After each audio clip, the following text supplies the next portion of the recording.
وہ ایک گہری سانس لے کر پرخیال لہجے میں بولی، کم از کم اتنا تو ضرور ہو ہی جائے گا کہ میرے گواہی دینے سے وٹیرے عارف خان کے خلاف عام لوگوں کے دل میں بال آ ہی جائے گا۔ باقی رہا تمہارے حق میں فیصلہ ہونا یا نہ ہونا، اس کی امید ذرا کمی نظر آتی ہے۔ اس وقت مجھے دلشاد خاتون کی ایک بات یاد آ گئی۔ اس نے مجھ سے کہا تھا کہ جیسے ہی راجوانی کمیٹی بیٹھے گی تو اس کی کارروائی کو وہ اپنے آدمیوں کے ذریعے اخبارات میں دینے کی کوشش کرے گی، لیکن مسئلہ تو یہ تھا کہ اس بیچاری کو کس طرح ان ساری باتوں کا علم ہو، جبکہ اسے تو اب تک اپنے آدمیوں کے المناک انجام کے بارے میں بھی خبر نہ تھی، جو مجھے بحفاظت کاچو تک چھوڑنے آ رہے تھے، اور اچانک بھورل خان کے بیچ میں آنے سے وہ سب اپنی جانوں سے ہاتھ دھو بیٹھے تھے۔ اب موجودہ صورت حالات کے پیش نظر دلشاد خاتون کو اطلاع دینا ضروری ہو گیا تھا۔ کیا سوچنے لگی کنجا؟ اچانک بی بی جی نے مجھ سے پوچھا۔ میں نے ایک لمحہ سوچا اور پھر اپنے دل کی بات بی بی جی سے کہہ ڈالی اور بغور ان کا چہرہ تکنے لگی۔ بی بی جی نے غور سے میری بات سنی اور پھر بھیدوں بھری مسکراہٹ کے ساتھ بولی، اگرچہ میں تمہاری اس پراسرار خیر خواہ کی طرف سے مطمئن تو نہیں، لیکن کبھی ایسا ہوتا ہے کہ لوہے کو لوہا ہی کاٹتا ہے۔ یہ خاتون بھی مجھے عارف خان کی سیاسی مخالف محسوس ہوتی ہے اور اپنے ذاتی مفاد کی خاطر ہی صحیح تمہارے کاندھے پر بندوق رکھ کر اپنے دشمن پر گولی چلانا چاہتی ہے۔ ٹھیک ہے، ہمیں اسے موجودہ صورتحال کے بارے میں مطلع کر ہی دینا چاہیے کہ وہ اپنی منصوبہ بندی کے مطابق وڈیرے عارف خان کا بدنما چہرہ اخباروں کے ذریعے عام لوگوں کے سامنے بے نقاب کرے، لیکن کنجا یہ کام ہمیں اس وقت ہی کرنا پڑے گا جب ہمیں اس بات کا حتمی طور پر پتہ چل جائے کہ تمہارے سلسلے میں سردار خمیسو خان کب تک راجوانی فیصلے کی کمیٹی کو بٹھاتا ہے۔ میرا خیال ہے بی بی جی، باوجود اس کے ہمیں دلشاد خاتون کو کم از کم اب تک کی صورتحال کی اطلاع کر ہی دینی چاہیے، میں نے کہا۔ میری بات سن کر بی بی جی نے عجیب مسکراتی نگاہوں سے میری چہرے کی جانب دیکھا، پھر دھیرے دھیرے اپنے سر کو اسباتی جنبش دیتے ہوئے بولی، ٹھیک ہے، تم اپنی اس محسنہ پر کچھ زیادہ ہی انحصار کرنے لگی ہو۔ ٹھیک ہے، تم ایسا کرو کہ مجھے دلشاد خاتون کا پتہ تفصیل سے سمجھا دو، میں کسی کو شہر بھیج کر تمہارا پیغام پہنچا دیتی ہوں۔ بی بی جی کی بات سن کر مجھے تسلی ہو گئی۔ پھر میں نے بی بی جی کو تفصیل کے ساتھ دلشاد خاتون کے گھر کا پتہ سمجھا دیا۔ انہوں نے دوپہر سے پہلے پہلے اپنی خدمتگار خاص ہدایتوں کو شہر روانہ کر دیا۔ ہدایتہ کی شہر لاڑکانہ سے واپسی اگلے دن صبح 10-11 بجے کے قریب ہوئی۔ مجھے خاص طور پر اس کی واپسی کا بڑا بے چینی کے ساتھ انتظار تھا۔ بی بی جی تو اس وقت حال کمرے میں سائلین عورتوں کے ساتھ مصروف تھیں، جبکہ میں ہدایتہ کو اپنے ساتھ اوپر لے کر آ گئی۔ ہدایتہ، تم خیریت کے ساتھ دلشاد خاتون کے ہاں پہنچ تو گئی تھی نا؟ ذرا سستانے پر اور پانی وغیرہ پینے کے بعد میں نے اس سے پوچھا تو وہ اس بات میں اپنا سر ہلا کر بولی، ہاں، مجھے دلشاد خاتون کا گھر تلاش کرنے میں کچھ خاص دقت کا سامنا نہیں کرنا پڑا تھا۔ وہ ذرا رکی تو مجھ سے رہا نہ گیا۔ میں اس کی طرف دیکھتے ہوئے فوراً بولی، تو پھر تمہاری ان سے بات ہوئی؟ کیا کہا انہوں نے؟ کہنا کیا تھا جی، میں تو سمجھی تھی کہ وہ اپنے ساتھیوں کی المناک موت کا سن کر اپنا سینہ پیٹنا شروع کر دیں گی، لیکن انہوں نے تو بڑے سکون سے ساری بات سننے کے بعد فوراً تمہارے بارے میں مجھ سے پوچھا۔ پھر تم نے کیا بتایا انہیں؟ وہی جو مجھے یہاں سے سمجھا کر بھیجا گیا تھا۔ کوئی پیغام دیا انہوں نے؟ میرا مطلب ہے کہ آئندہ کا کوئی منصوبہ یا لائحہ عمل کے بارے میں؟ ہاں، ہدایتہ بولی، وہ تو بڑی جیدار خاتون ہے کنجا، اور بڑی بہادر بھی۔ انہوں نے بڑے غور سے تمہارے متعلق بات سنی اور پھر مجھ سے کہا کہ کنجا کو میرا یہ پیغام دینا کہ وہ بالکل بھی نہ گھبرائے۔ مجھے اپنے آدمیوں کے مرنے کا افسوس تو ہے، مگر اس سے میرے حوصلے پست نہیں ہوں گے۔ میرے پاس آدمیوں کی کوئی کمی نہیں ہے۔ ویسے کنجا بی بی، یہ دلشاد خاتون لگتی بڑی ٹھسے والی عورت ہیں۔ انہوں نے فوراً ہی ایک فون کر کے جیپ منگوا لی تھی، اور وہی جیپ مجھے نہ صرف یہاں تک چھوڑنے آئی تھی، بلکہ ان کے دو خاص آدمی قادر بخش اور نہال خان بھی اس گوٹھ میں اتر گئے تھے۔ ان کے ذمے تمہاری حفاظت اور یہاں کی ایک ایک خبر دلشاد خاتون تک پہنچانے کا کام سونپا گیا ہے۔ میں نے ہدایتہ سے پوچھا، وہ دونوں اب کہاں ہیں؟ میرا مطلب ہے کہ قادر بخش اور نہال خان۔ ان دونوں کو جیپ یہاں چھوڑ کر واپس شہر چلی گئی تھی، ہدایتہ بتانے لگی۔ مجھے تو معلوم نہیں کہ وہ دونوں اب کہاں موجود ہوں گے، باقی ہیں وہ دونوں اب اسی کوٹھ میں۔ اس کی بات سن کر میرے اندر سنسنی دوڑ گئی۔ دلشاد خاتون واقعی بڑے دل کڑتے والی عورت تھی۔ اس نے اپنے جان نثار ساتھیوں کی المناک موت پر ماتم میں وقت ضائع کرنے کے بجائے آنن فانن اگلا قدم اٹھایا تھا اور اپنی حکمت عملی کی زنجیر کو ٹوٹنے نہیں دیا تھا۔ میں بھی یہی سمجھتی تھی کہ کسی اچھے موقع کی آس میں ہاتھ پر ہاتھ دھر کر بیٹھے رہنے کے بجائے تیز رفتاری کے ساتھ دشمنوں کے خلاف محاذ جنگ کی تیاری کو جاری رکھنا زیادہ مناسب ہوتا ہے۔ ایک کے بعد ایک عملی قدم اٹھانے کی اشد ضرورت تھی۔ روڑے اٹکانے کی وجہ سے کسی طویل اور زبانی کلامی منصوبہ بندی میں مشغول رہنا تساہل پسندی کے سوا کچھ نہ تھا۔ میرے روئے روئے میں اب جوش کی چنگاریاں بھرنے لگی تھیں۔ اپنے بدترین دشمنوں سے بھڑ جانے کا آتشین جذبہ میرے اندر اب لابے کی طرح ابلنے لگا تھا۔ دلشاد خاتون کے اب دو نئے ساتھی قادر بخش اور نہال خان میدان میں اتر چکے تھے۔ انہیں یقیناً دلشاد خاتون نے میرے سلسلے میں ہدایت دے کر یہاں بھیجا تھا، اور اب وہ دونوں کہاں فروکش تھے یہ میں نہیں جانتی تھی۔ ہدایتہ تھوڑی دیر مزید میرے پاس بیٹھ کر واپس چلی گئی۔ بی بی جی کی جلد سے جلد راجواڑی کمیٹی بٹھانے کی کوششیں جاری تھیں۔ بالآخر انہوں نے مجھے ایک دن یہ مجتہد جاں فضا سنا ڈالا کہ سردار خمیس خان اب میرے سلسلے میں راجواڑی کمیٹی بٹھانے پر راضی ہو گیا ہے، اور 3 دن میں وہ گوٹھ کے جوہدہ کے مقام پر اس کا اہتمام بھی کرنے والا ہے۔ جیسے جیسے راجواڑی کمیٹی کے بیٹھنے کا دن قریب آنے لگا، میرے دل کی عجیب حالت ہونے لگی۔ ایک طرف راجواڑی کمیٹی بیٹھنے کی مجھے خوشی تھی، تو دوسری طرف ایک انجانا خوف بھی دامن گیر رہنے لگا تھا۔ بی بی جی نے ایک دن مجھے یہ بھی بتایا کہ سردار خمیس خان نے اپنے آدمیوں کے ذریعے وڈیرے عارف خان کو مجھ سے متعلق راجواڑی بٹھانے کی اطلاع بھی کر دی تھی۔ مجھے یہ بھی معلوم ہوا تھا کہ وڈیرہ عارف خان اپنی انتخابی مہم میں مصروف تھا، مگر اس نے بغیر ہیل و حجت کے راجواڑی میں حاضر ہونے کی اپنی رضامندی سے بھی سردار خمیس خان کو آگاہ کر دیا تھا۔ حالات ایک بار پھر سنسنی خیز موڑ پر آنے والے تھے، اور یقیناً اس سے متعلق پورے گوٹھ کو بھی خبر ہو چکی تھی۔ راجواڑی بیٹھنے سے ایک روز پہلے بھابھی بھاگل بھی ننھے منٹھار کے ساتھ مجھ سے ملنے آئی تو خاصی متفکر اور گھبرائی ہوئی تھی۔ وجہ یہی تھی کہ وہ میرے اور وڈیرے عارف خان کے درمیان اس جنگ سے خوف زدہ تھی۔ اس نے دبے لفظوں میں مجھ سے اس کا اظہار بھی کیا کہ میں وڈیرے عارف خان جیسی طاقتور اور بااثر شخصیت کے ساتھ اس جنگ کو تول نہ دوں۔ اس دوران میں اس نے اپنی ایک اور پریشانی کا بھی ذکر کیا تھا کہ وہ اپنے باپ خالقو چاچا کے بارے میں بھی خاصی پریشان اور متفکر ہے۔ اس کی وجہ یہ تھی کہ بہت عرصے سے اس کی خیر خیریت کی کوئی اطلاع نہیں ملی تھی، اور اس کا کوئی آدمی بھابھی بھاگل کے پاس اس کے باپ کی کوئی اطلاع وغیرہ بھی لے کر نہیں آیا تھا۔ میں جانتی تھی کہ ایسا کیوں تھا۔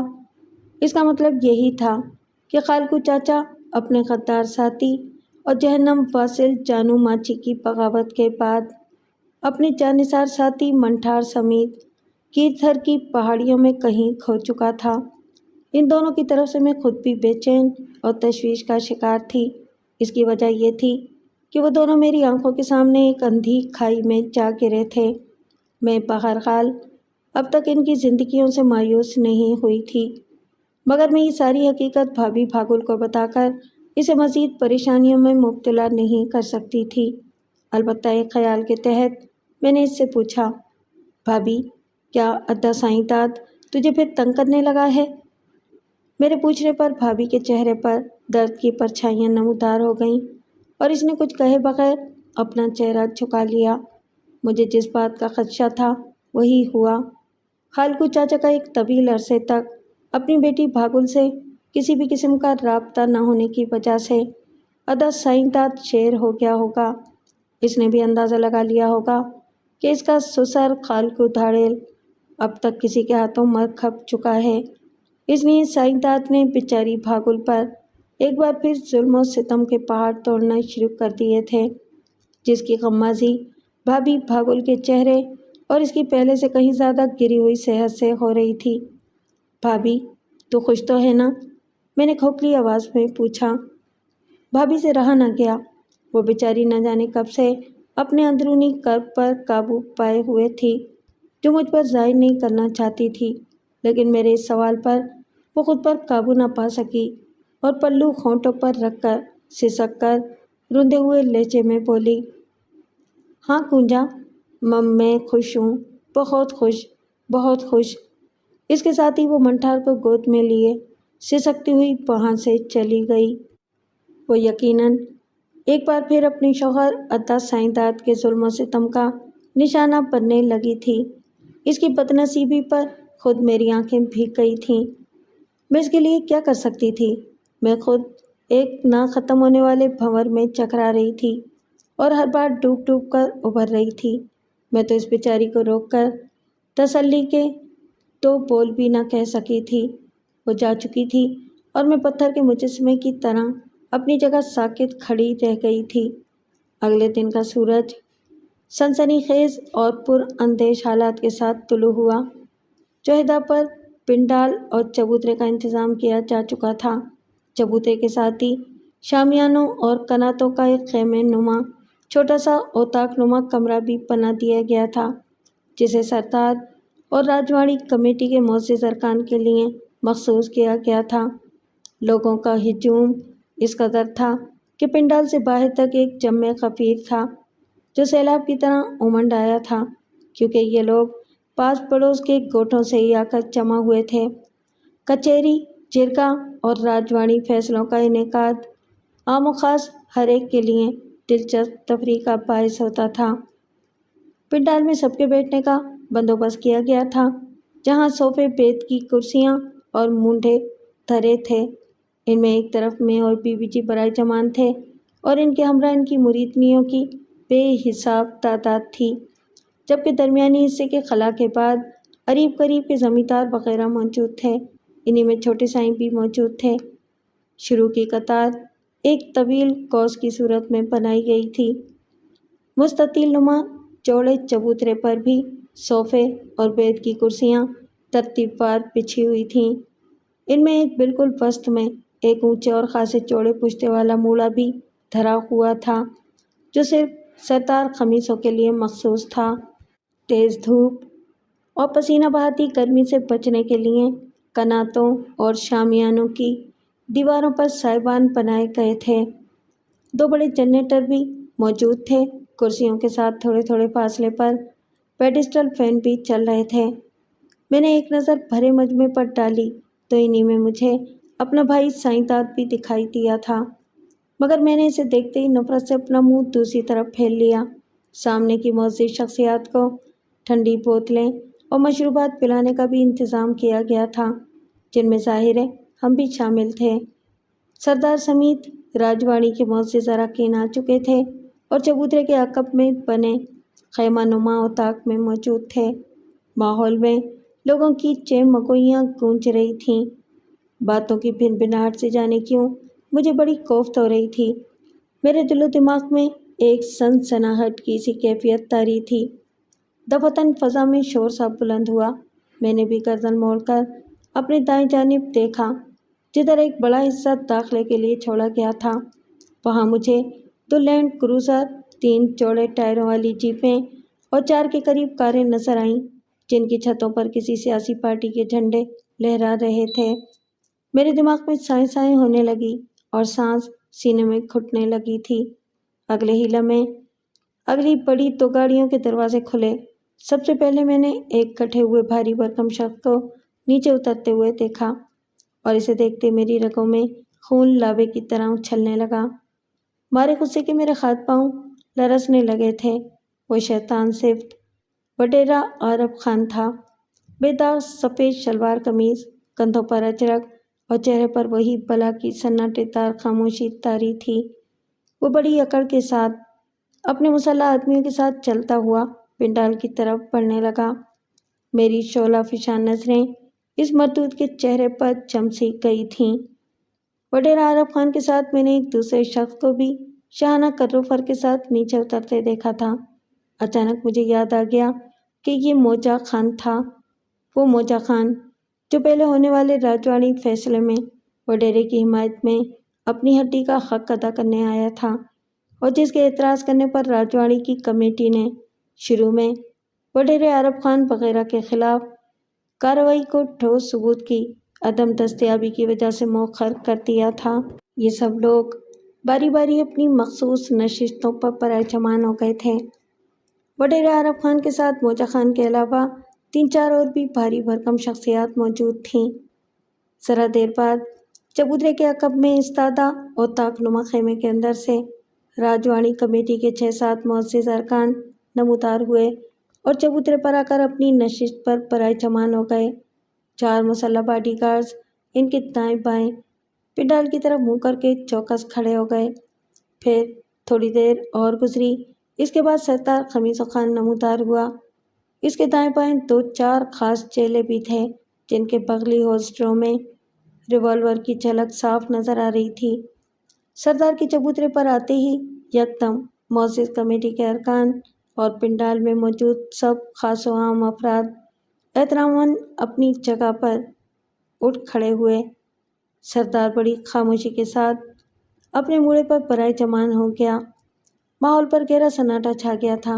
ایک مصاحب خاص نے بادب انداز میں سردار خمیس خان سے جرگے کی کارروائی شروع کرنے کی اجازت چاہی، اور پھر وہ وہیں چبوترے پر کھڑا ہو کر حاضرین پنڈال سے مخاطب ہو کر پاٹ تال لہجے میں کہنے لگا: آج اپنی مان وارث سائیں اور چوہدہ میں ہونے والے راجواڑی فیصلوں کا مکھ بڑے سردار خمیس خان کی سرپنچی میں ایک اہم جھگڑا نمٹائیں گے۔ اتنا کہہ کر اس نے حاضرین پر ایک طائرانہ نگاہ ڈالی اور دوبارہ گویا ہوا: یہ ایک پرانا تنازع ہے جو مسمات کونجا، زال محمد پریل اور زمیندار رئیس عارف خان کے بیچ ایک عرصے سے جاری ہے۔ یہ معاملہ پولیس میں بھی دیا جا سکتا تھا، لیکن ہمارے اندرونی معاملات راجواڑی میں ہی زیادہ بہتر طریقے سے حل ہو سکتے ہیں، اور یہ معاملہ پولیس کے بس کا نہیں۔ اس لیے دونوں فریقوں کی رضامندی سے ہی ان کا فیصلہ راجواڑی کمیٹی کے سپرد کیا گیا ہے، جس میں راجواڑی کمیٹی کے معززین کے فیصلے کی اپنی اہمیت ہوگی، مگر اپنی مان وارث سائیں بہتار سردار خمیس خان کا فیصلہ ہی آخری مانا جائے گا۔ لیکن اس فیصلے کی خاص بات یہ ہے کہ معزز اراکین راجواڑی اور بہتار سائیں باہمی مشاورت کے بعد جو آخری حتمی فیصلہ سناتے ہوئے کسی ایک فریق کو قصوروار قرار دیں گے، اس کی سزا آپ لوگوں کو ہی تجویز کرنا ہوگی۔ وہ اتنا کہہ کر رکا، پھر بولا: اس تنازع میں مسمات کونجا کی حیثیت فریادی اور زمیندار عارف خان کی جواب دہ کی ہے۔ اب میں اپنے اپنے موقف کو دلیلوں اور ٹھوس ثبوتوں کے ساتھ درست ثابت کرنے کے لیے سب سے پہلے فریادی کونجا کو سامنے آنے کی ہدایت دوں گا کہ وہ یہاں آ کر سب کے سامنے اپنے موقف کے سلسلے میں دلائل کا آغاز کرے۔ مسمات کونجا حاضر ہو۔ مصاحب خاص اتنا کہہ کر دوبارہ اپنی جگہ پر جا بیٹھا تو میرا دل زور زور سے دھڑکنے لگا اور مجھے اپنی پیشانی ارکالود محسوس ہونے لگی۔ ایسے میں میرے ساتھ بیٹھی بی بی جی نے پرجلال انداز میں سرگوشی کرتے ہوئے میری ہمت بڑھائی اور مجھے آگے بڑھنے کو کہا۔ میں اپنی جگہ سے اٹھی، پھر ایک گہری سانس لے کر اپنا اعتماد بحال کرتی ہوئی آگے بڑھی اور چبوترے پر جا پہنچی۔ میں اب حیرت انگیز طور پر اپنے جسم کی لرزش پر قابو پا چکی تھی، اور اس کے بعد میں نے بڑے نبے تلے ہوئے انداز میں اپنی ساری داستان علم بھرے مجمع کے سامنے گوش گزار کر ڈالی۔ جب میں خاموش ہوئی تو معزز اراکین کمیٹی کے ایک رکن نے مجھے ثبوت پیش کرنے کو کہا۔ میں نے پورے اعتماد انداز میں اس سے بادب ہو کر کہا: کیا آپ میرے ساتھ تھوڑی دیر کے لیے ایک طرف چلیں گے؟ میں آپ سے ایک بات کرنا چاہتی ہوں۔ نہیں، جو بات کہنی ہے ادھر ہی کہو، سب کے سامنے، اس نے سرد لہجے میں کہا۔ میں نے عاجزی سے کہا، محترم سائیں، میں آپ کو تنہائی میں ہی ایک ثبوت دکھانا چاہتی ہوں جسے آپ بعد میں بے شک بھرے مجمع کے سامنے پیش کر سکتے ہیں۔ یہ میری ایک مجبوری ہے۔ میری بات پر اچانک سردار خمیسو خان نے گونجدار آواز میں معزز رکن سے میری بات ماننے کے لیے کہا، جس کی حمایت وہاں موجود دیگر اراکین کمیٹی نے بھی دھیرے سے اس بات میں سر ہلا کر کہی۔ پھر میں اس معزز رکن کے ساتھ چبوترے کے عقب میں عارضی اوطاق بنی ہوئی تھی اس میں آ گئی۔ وہاں ہمارے سوا کوئی تیسرا شخص موجود نہ تھا۔ میں نے بغور رکن کی طرف دیکھا، وہ ایک ساٹا پاٹا شخص تھا۔ وہ گمبھیر نظروں سے تکتے ہوئے بولا، کہو، کیا کہنا چاہتی ہو؟ اس کی بات پر میں اس کے قریب پہنچی اور مخمور نگاہوں سے اس کی طرف دیکھتے ہوئے ادائے دل بری کے ساتھ کہا، سائیں، آپ میرے حق میں فیصلہ دے دو، میں آپ کو انعام کے طور پر اپنے خوبصورت اور جوان جسم کی رشوت دینے کو تیار ہوں۔ میری بات سن کر وہ ہکا بکا رہ گیا، مگر پھر دوسرے ہی لمحے وہ کرخت لہجے میں میری طرف گھور کر بولا، یہ کیا بکواس کرتی ہے چھوکری؟ میں سمجھ گیا ہوں اچھی طرح، تو واقعی ایک بے غیرت چھوکری ہے۔ ابھی میں سب کے سامنے تیرا پول کھولتا ہوں، چل نکل میرے ساتھ باہر۔ یہ کہہ کر وہ غصے سے پاؤں پٹکتا ہوا اوطاق سے نکلا اور میں بھی اپنے ہونٹوں پر ہلکی سی مسکراہٹ لیے اس کے عقب میں باہر آ گئی۔ وہ معزز رکن چبوترے پر آ کر سردار خمیسو خان اور معزز ارکان کمیٹی سے بولا، اس لڑکی نے مجھے اپنے ساتھ ملانے کے لیے اپنی خود کی رشوت دینے کی کوشش کی ہے، اب یہ کڑی سے کڑی سزا کی مستحق ہے۔ اس کی بات سن کر سردار سمیت سب کچھ سانپ سونکھ گیا اور وہ لوگ میری طرف انتہائی ناگوار اور چبھتی ہوئی نظروں سے تکنے لگے۔ میں نے فوراً معزز رکن سے کہا، آپ برائے مہربانی یہ بات بھرے مجمع کو بھی بتائیں۔ میری بات سن کر اس نے غصے سے حاضرین پنڈال کی طرف منہ پھیر کر انہیں میری بات بتائی تو بھرے پنڈال میں چیم مگوئیوں کی بھن بھناہٹ ہونے لگی۔ تب میں نے بآواز بلند اپنا ایک ہاتھ بلند کر کے لوگوں کو خاموش کروایا، پھر معزز رکن سے مخاطب ہو کر کہا، محترم سائیں، میں نے آپ سے تنہائی میں جو کچھ کہا کیا آپ اس کا گواہ پیش کر سکتے ہیں؟ ہاں، وہ بولا، اس بات کا سب سے بڑا گواہ تو میں خود ہوں جس کو تو نے گناہ کی ترغیب دی۔ وہ خاموش ہوا تو میں بآواز بلند سردار اور معزز کمیٹی کو متوجہ کرنے کی غرض سے معزز رکن سے پورے اعتماد لہجے میں بولی، محترم سائیں، آپ کو میری بات کا ثبوت یا گواہ چاہیے تھا نا، جس کا ثبوت یہ ہے کہ جب آپ خود اپنی اس بات کا کوئی ٹھوس ثبوت پیش کرنے کے بجائے صرف زبانی کلامی مجھ پر جسمانی رشوت کا الزام لگا رہے ہیں تو میں ایک عورت ذات ہو کر اس بات کا ثبوت کس طرح پیش کر سکتی ہوں کہ وڈیرے عارف خان اور اس کے کارندوں نے میری عزت کو تار تار کیا ہے۔ میری اس بات پر وہ رکن بوکھلائی ہوئی نظروں سے ادھر ادھر دیکھنے لگا، لیکن وہ واقعی کھلے دل کا ایک سوجھ بوجھ رکھنے والا شخص تھا اور پل بھر میں سمجھ چکا تھا کہ میں نے یہ ڈرامہ کس نیت سے کیا تھا، لہٰذا وہ خاموشی سے اپنی نشست پر جا بیٹھا۔ میں نے دزدیدہ نگاہوں سے سردار اور دیگر ارکان کمیٹی کی طرف دیکھا تو وہ لوگ آپس میں خسر پسر کرنے میں مصروف تھے۔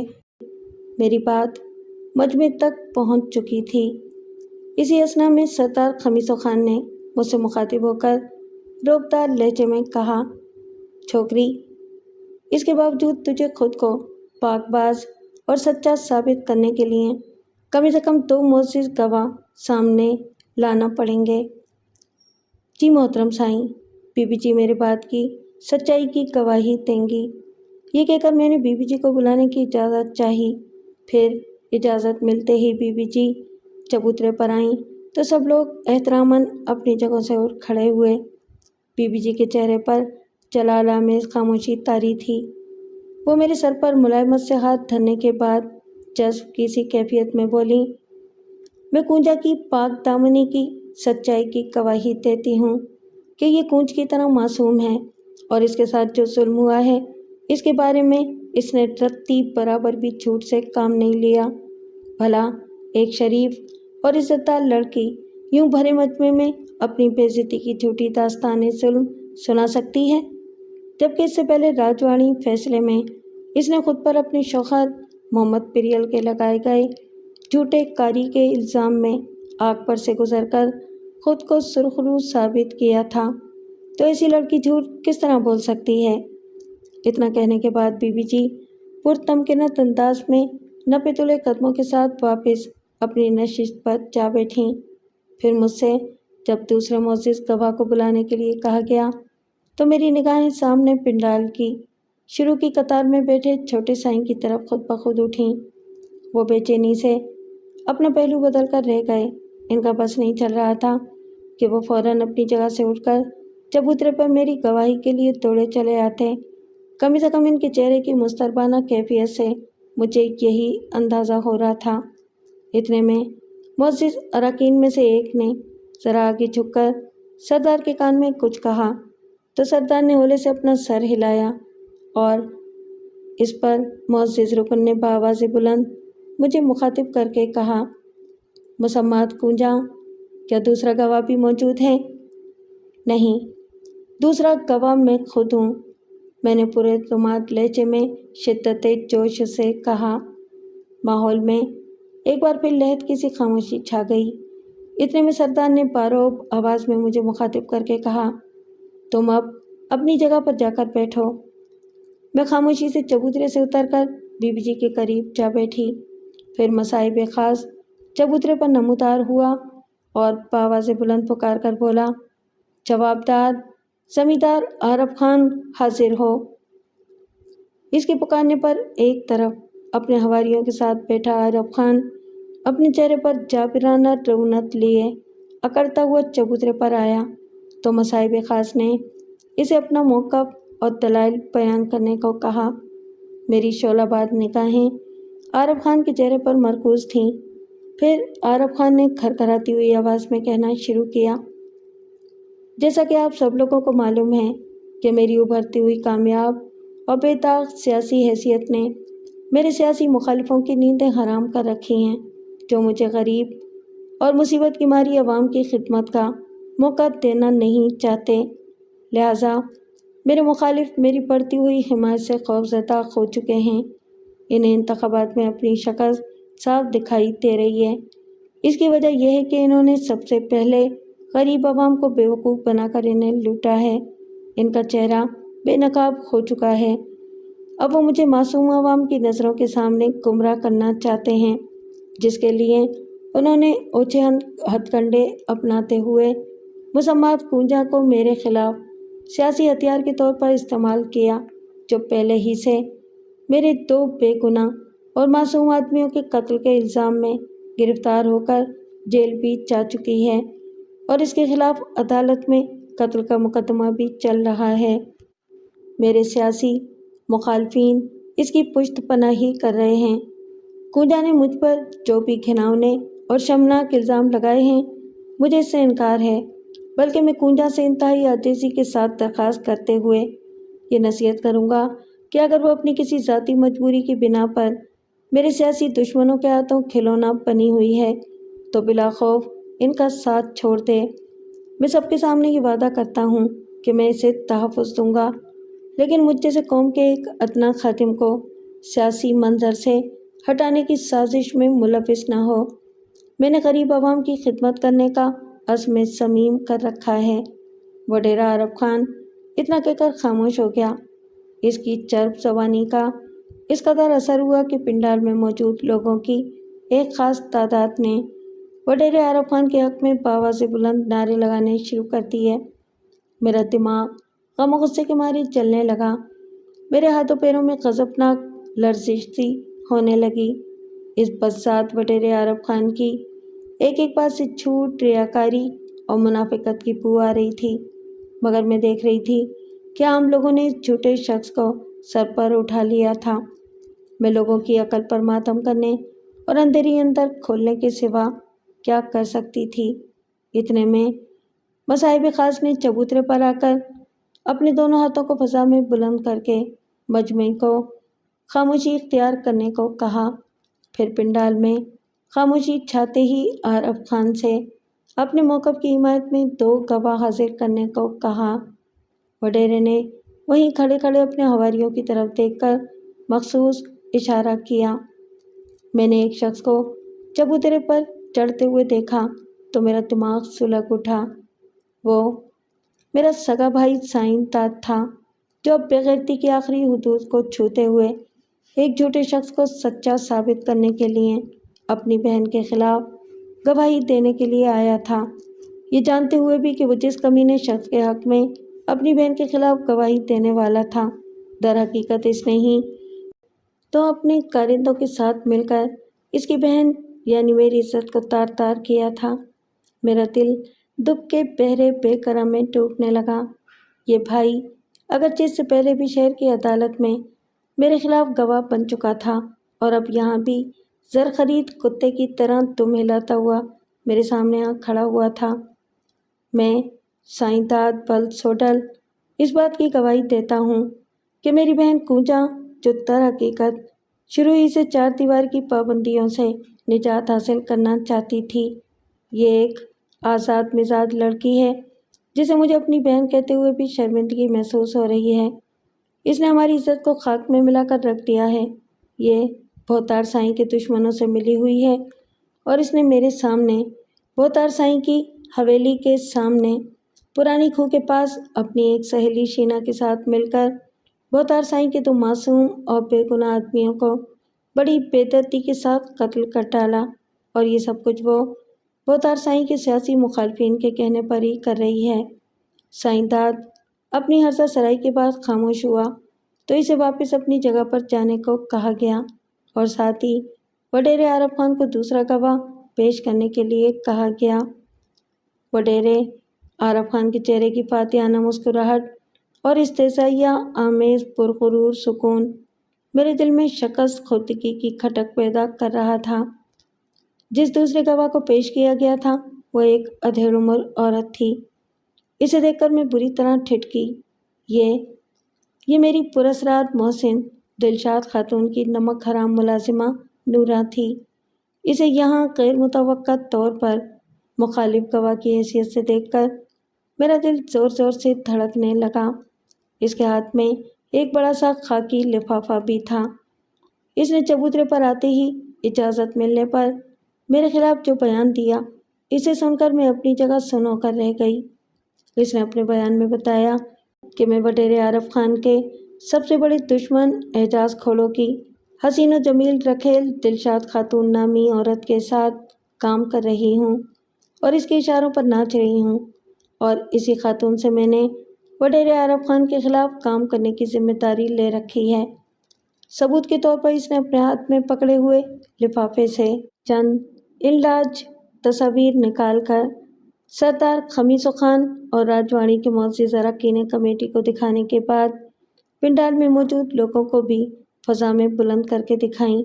ان تصاویر میں دلشاد خاتون کے ساتھ ایک کمرے میں اور اس کے مسلح آدمیوں شمس وغیرہ کے ساتھ محو گفتگو نظر آ رہی تھی۔ مجمع پر ایک بار پھر اعصاب شکن سناٹا چھا گیا۔ خود میری اپنی حالت کاٹو تو بدن میں لہو نہیں کی سی ہو رہی تھی اور دماغ سائیں سائیں کر رہا تھا۔ میں اپنی جگہ ساکت و صامت سی ہو کر رہ گئی تھی۔ مجھے یہ سمجھنے میں دیر نہیں لگی تھی کہ تصویروں کا یہ کارنامہ نورا نے ہی انجام دیا ہوگا۔ ساتھ ہی میرے لیے یہ انکشاف بھی روح فرسا تھا کہ دلشاد خاتون اعجاز کھوڑوں کی رکھیل تھی، جو میری لا علمی میں مجھے استعمال کرتے ہوئے اپنا الو سیدھا کر رہی تھی۔ ایسے میں مجھے دلشاد خاتون کی موبائل فون پر وہ پراسرار گفتگو بھی یاد آنے لگی، جو وہ بڑی لگاوٹ اور بڑی دل نوازی کے ساتھ اپنے کسی جاننے والے سائیں سرکار کے ساتھ کر رہی تھی۔ تو کیا وہ سائیں سرکار در حقیقت اعجاز کھوڑو تھا؟ اگر یہ بات سچ تھی تو اس کا مطلب تھا کہ میں نادانستگی میں ایک بہت بڑی سازش کا شکار ہو گئی تھی، جو مجھے رسوا کرنے کا باعث بھی بن سکتی تھی۔ بہرطور مجھے جب اپنی صفائی پیش کرنے کے لیے لوگوں کے سامنے لایا گیا تو میں نے اپنی صفائی میں یہی بتایا کہ میں واقعی اس عورت کو بالکل نہیں جانتی نیز اس عورت دلشاد خاتون نے میری مدد کرتے ہوئے مجھے ضمانت پر رہائی دلائی تھی اور بس، اس کے سوا میں کچھ نہیں جانتی۔ اس پر اس بدذات نورا نے لفافے میں سے چند مزید تصاویر نکال کر دکھائیں، جن میں دلشاد خاتون اور اعجاز کھوڑو کو ایک دوسرے کے ساتھ بڑے بے تکلف انداز میں دکھایا گیا تھا، جس سے یہ بات واضح طور پر ظاہر ہو چکی تھی کہ دلشاد خاتون واقعی اعجاز کھوڑو کی ایک رکھیل کی حیثیت رکھتی تھی۔ تمام بیانات اور دلائل سننے کے بعد سرپنچ اور کمیٹی کے درمیان مشورے ہونے لگے، جس کا اہتمام چبوترے کے عقب میں بنی اوطاق میں کیا گیا تھا۔ وہاں صلاح و مشورے کی روشنی میں جو فیصلہ کیا گیا وہ طے کرنے میں مجلس مشاورت کو لگ بھگ 1 گھنٹہ لگا تھا، اور یہ 1 گھنٹہ میرے لیے 1 صدی کے برابر ثابت ہوا تھا۔ بالآخر سردار خمیس خان اور کمیٹی کے معزز ارکان اوطاق سے برآمد ہوئے اور چبوترے پر اپنی اپنی نشستوں پر برائے جمان ہو گئے۔ پھر سردار خمیس خان نے ہولے سے کھنکار کر اپنے ہاتھ میں پکڑے ہوئے کاغذ کے ایک ٹکڑے پر لکھی تحریر کو بلند آواز میں پڑھنا شروع کر دیا۔ مسمات کونجا پر یہ جرم ثابت ہو چکا ہے کہ اس نے زمیندار رئیس عارف خان کے دشمنوں کے ساتھ مل کر اس کے خلاف باقاعدہ ایک مہم کا آغاز کیا ہے، جس کے نتیجے میں کونجا نے رئیس عارف خان پر جھوٹا الزام لگایا ہے۔ لہٰذا معزز راجوانی اس فیصلے میں عارف خان کو بے قصور اور کونجا کو قصوروار قرار دیتی ہے۔ چونکہ کونجا ایک عورت ذات ہے، اس لیے سزا کے طور پر راجوانی کے متفقہ فیصلے پر کونجا کو حکم دیا جاتا ہے کہ وہ 3 دن کے اندر اندر یہ گوٹ ہمیشہ کے لیے چھوڑ دے۔ اس سزا کے ساتھ ہی کونجا کو خبردار کیا جاتا ہے کہ وہ آئندہ عارف خان جیسے شریف انسان کے خلاف محاذرائی کرنے سے باز رہے، ورنہ اس سے ذرہ برابر بھی رعایت نہیں برتی جائے گی۔ یہ فیصلہ سنانے کے بعد سردار نے خاموشی اختیار کر لی۔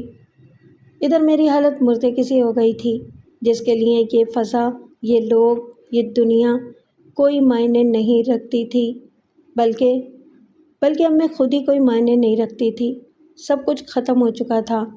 جھوٹ نے سچ پر فتح حاصل کر کے یہ ثابت کر دیا تھا کہ سانچ کو آنچ نہیں والی باتیں محض کتابی باتوں کے سوا کچھ نہیں تھیں۔ پورے پنڈال میں وڈیرا عارف خان زندہ باد، بھوتار سائیں زندہ باد کے نعرے گونجنے لگے تھے۔ اگر میں اپنے حواسوں میں ہوتی تو یہ شور یقیناً میری سماعتوں کو چیر ڈالتا، لیکن مجھے یہ شور کہیں دور، بہت ہی دور ابھرتا محسوس ہو رہا تھا۔ میں تو جیسے کرب اور دکھ کے بحر بے قرار میں غوطے مار رہی تھی۔ اب ایسے میں مجھے پتہ نہیں چلا کہ بی بی جی کب اور کس طرح مجھے بدقت تمام سمالت دیتی ہوئی وہاں سے چلی آئیں اور اپنے حجرے میں آ کر دم لیا۔ مجھے 3 دنوں کے اندر اندر گوٹ کو ہمیشہ کے لیے خیر بات کہنے کا راجوانی حکم دے دیا گیا تھا، جس پر نہ چاہتے ہوئے بھی مجھے عمل کرنا تھا۔ اپنے گوٹ کو ہمیشہ کے لیے چھوڑنے کا تصور میرے لیے سہانے روح تھا۔ مجھے ایسا لگ رہا تھا جیسے مجھے کسی شفقت بھری ٹھنڈی چھاؤں اور ممتا بھرے سائے سے محروم کیے جانے والا ہو۔ اب مجھے لگ رہا تھا کہ میں صحیح معنوں میں یتیم ہو گئی ہوں۔ گوٹ کی یہ چہکتی فضائیں اب میرے لیے اجنبی ہونے والی تھیں۔ لہلہاتے سرسبز کھیتوں کے درمیان دھول اڑاتی پگڈنڈیاں، جن پر کبھی میں شوق و چنچل ہرنی کی طرح کلانچے بھرا کرتی تھی، وہ سب خواب بن کر رہ جائیں گی۔ میں اب دربدر ہونے والی تھی، لیکن اچانک میرے اندر کی سرکش اور باغی کونجا نے سر اٹھایا۔ کونجا، ان سب کو تجھے اب بھلانا ہوگا۔ بھلا ان فضاؤں نے تجھے دیا ہی کیا تھا؟ یہاں جب تیرے لیے دکھوں اور غموں کے سوا کچھ نہیں رہا تو اچھا یہ کہ تو ہمیشہ کے لیے انہیں چھوڑ دے، بھول جا اب یہ سب کچھ، اور صرف اپنے دشمنوں کو یاد رکھ۔ فضول اور فالتو کی جذباتیت کو ترک کر کے ہوش مندی کے ساتھ اپنے دشمنوں کو نیست و نابود کرنے کا پکا عزم کر لے کہ اب یہی تیرا مقصد حیات ہے۔ اپنی آنکھوں سے آنسو پونچھ ڈال، ورنہ یہ تجھے کمزور کر ڈالیں گے۔ دل و دماغ کی تکرار پر ہمیشہ دماغ کی ہی فتح ہوتی تھی، اور اس بار بھی ایسا ہی ہوا تھا۔ دل اور روح سے سوگواریت اور مغمومیت رخصت ہونے لگی، اور میرے اندر کا فطری تمرد پوری طرح سے بیدار ہونے لگا۔ میں اب اپنے دشمنوں سے بھرپور انتقام لینے کا عزم صمیم کر چکی تھی کہ چاہے کیسے بھی حالات ہوں میں صبر نہیں ٹالوں گی۔ اب میں صحیح معنوں میں اور بڑی جرأت انگیزی کے ساتھ نامساعد حالات کا مقابلہ کروں گی۔ رفتہ رفتہ میرے اندر کی معصوم اور وحشت زدہ گونجا دم توڑنے لگی اور اس کی جگہ ایک نئی اور سرکش گونجا نے جنم لیا۔ میرا آئندہ کا لائحہ عمل کیا ہونا تھا، اس کے بارے میں سر دست میں نے کوئی واضح حکمت عملی تیار نہیں کی تھی۔ فی الحال راجوانی فیصلے کے مطابق مجھے اب جلد سے جلد اس گول کو ہمیشہ کے لیے خدا حافظ کہنا تھا۔ اس سلسلے میں بیوی جی نے بھی مجھے یہی مشورہ دیا تھا کہ میں گول بدر ہونے کے بعد سیدھی انکل لال محمد اور آنٹی روزینہ کے پاس چلی جاؤں۔ اگرچہ بیوی جی کا یہ مشورہ اپنی جگہ صائب تھا، لیکن میں اب کسی اور زاویے سے سوچنے لگی تھی۔ میری چشم تصور میں دلشاد خاتون کا چہرہ رقصا تھا۔ اس کی جانب سے میں عجیب بلکہ شدید مخمصے کا شکار ہو گئی تھی۔ نورا نے دلشاد خاتون اور اعجاز کھوڑو کی جو تصاویر دکھائی تھیں، اس سے مجھے یقین ہو چلا تھا کہ ان دونوں کا آپس میں کوئی تعلق رہ چکا تھا، بلکہ ہنوز قائم و دائم تھا۔ مگر یہ بھی حقیقت تھی کہ میں نے اس سے پہلے اعجاز کھوڑو کو دیکھا نہیں تھا اور یقیناً ستار سمیت دیگر لوگ بھی اعجاز کھوڑو کی صورت سے ناشنا ہی تھے، چونکہ عارف خان کے پاس اپنے دیرینہ رقیب کی تصاویر موجود تھیں، لہٰذا اس کے ذریعے اس نے صورت آشنائی کروائی ہوگی۔ بہر طور میں نے بھی اب تصاویر کے ذریعے اعجاز کھوڑو کی شکل و صورت اچھی طرح ذہن نشین کر لی تھی۔ اب جبکہ دلشاد خاتون کی حقیقت کسی حد تک مجھ پر آشکارا ہو چکی تھی اور شینا کے بدترین دشمن اعجاز کھوڑو کی ساتھی کے طور پر ظاہر ہو چکی تھی، اس لیے میں نے اب اس سے تعلق توڑنے کا فیصلہ کر لیا تھا۔ ہر چند کے ایک لمحے کو میرے دل میں یہ خیال بھی آیا کہ میں دلشاد خاتون سے اس ضمن میں کم از کم ایک ملاقات کر کے دیکھوں کہ وہ اس سلسلے میں اپنی کیا صفائی پیش کرتی ہے، لیکن پھر دوسرے ہی لمحے میں نے اپنے دل سے یہ خیال نکال دیا۔ یہ سے اگلے دن کا ذکر تھا۔ مرادہ نے مجھے بتایا کہ 2 افراد مجھ سے ملنا چاہتے ہیں، جنہوں نے اپنا نام قادر بخش اور نہال خان بتائے تھے۔ میں ذرا چونکی۔ مجھے یاد آیا کہ یہ وہی 2 افراد تھے جن کا تعلق دلشاد خاتون سے تھا اور ہدایتہ انہی دونوں افراد کے ساتھ لاڑکانہ سے گو اٹھائی تھی۔ ان دونوں کو حجرے کی عمارت سے ملحق اور طاق میں بٹھایا گیا تھا۔